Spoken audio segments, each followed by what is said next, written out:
to you, Stray, and potential jurors were asked in their questionnaire this question: were you or anyone you know participate in a rally having to do with police brutality or use of force? This juror answered no.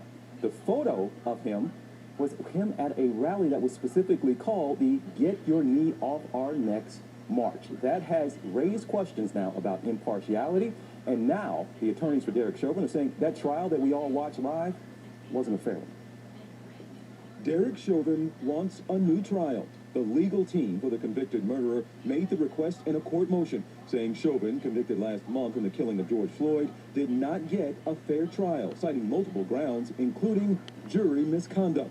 This comes amid new questions about juror Brandon Mitchell and this photo, which has been circulating on social media. Mitchell is seen wearing a Black Lives Matter hat and a shirt with a picture of Dr. Martin Luther King Jr. that says, "Get your knee off our necks." That image has raised questions about his impartiality. Mitchell tells the Star Tribune his uncle posted the photo last August after attending the march on Washington to commemorate MLK's I Have a Dream speech, and that he did not view it as a march for George Floyd or against police brutality. Mitchell says he was honest during jury selection when asked about his opinions of protests and Black Lives Matter. This is how Mitchell responded at the time. Black Lives Matter is just a statement. People are black, it's opinion. Their lives matter. In its filing, Chauvin's legal team says the former officer deserves a new trial, saying the court denied requests for a change of venue, failed to sequester the jury, and claims the media attention prevented a fair trial, saying the publicity here was so pervasive and so prejudicial before and during this trial that it amounted to a structural defect in the proceedings. Mitchell says none of this had any influence on the deliberations or the verdict. We weren't watching the news, so we don't know what was going on. We were really just locked in on the case. And then with so much stress coming from the case, I mean, those things are so secondary because you're literally, throughout the trial, you're watching somebody die on a daily basis. So that stress alone is enough to take your mind away from whatever's going on outside of the four walls of the courtroom. So the family's $27 million settlement with the city, the killing of Dante Wright that wasn't far from Minneapolis, all those things, Stray, also are being cited as reasons for a new trial.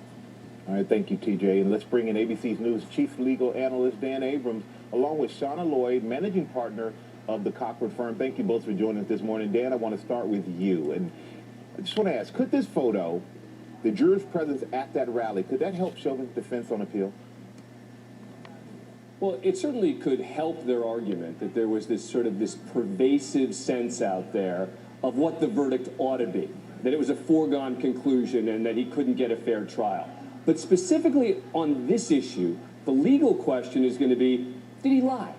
Did he know that his answer was not true when he was asked that question about have you attended any protests on police brutality, or did he think that this really was a more commemoration of Dr. Martin Luther King? Regardless, this is an uphill battle for the defense. You don't want to be, if you're the defendant, in this position where you're making this kind of appeal with these kinds of arguments. But look, juror misconduct is always a serious issue, and it will be taken seriously by an appellate court.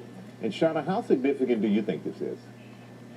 I think in the overall grand scheme, I don't think it's going to be significant. The only thing that can make it significant is when Judge Cahill, likely, if he brings him in for further questioning, if they find any area where he may have told something false or if he lied directly, then this becomes significant. But just going to a march wearing the T-shirt in and of itself is not significant. Dan, you say there are other questions in his questionnaire that could actually help the prosecution. Yeah, when the defense asked him specifically about Black Lives Matter, his answer was that he had a very favorable impression of them.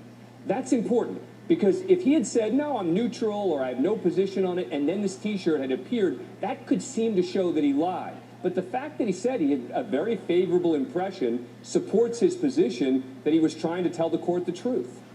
Shauna, Chauvin's attorney, they filed that motion for a new trial yesterday, which was expected. Do you think they have a case? Looking over that motion, I don't see that they have the strength of the case to overturn this conviction. The bar is a little bit too high, I think, when it comes to the juror misconduct. When we talk about the other factors that he listed, they were going to be present no matter where this jury was seated. So I don't see where they're going to get an overturn in this particular matter or a new trial. But the defense, they're going to point to other factors: the multi-million-dollar settlement with George Floyd's family, the jury not being sequestered, the shooting of Dante Wright. So the question that I pose to you both is could this new information push their argument over the top? Yeah, I don't think so. I agree with Shauna that I think that these are very typical arguments made. This is not a typical case, but these are not surprising arguments. And again, to win a new trial is a big deal. It's a big hurdle to overcome. And thus far, based on the arguments we've seen, I think that they have a seriously uphill battle. And Shauna, what do you think? I absolutely agree. I agree with Dan. They have a large uphill battle, and no matter where this would have been moved, the publicity would have still been the same. There wasn't a state that wasn't aware of what was happening. So I just think the bar is set so high that I don't see the likelihood of this being a mistrial.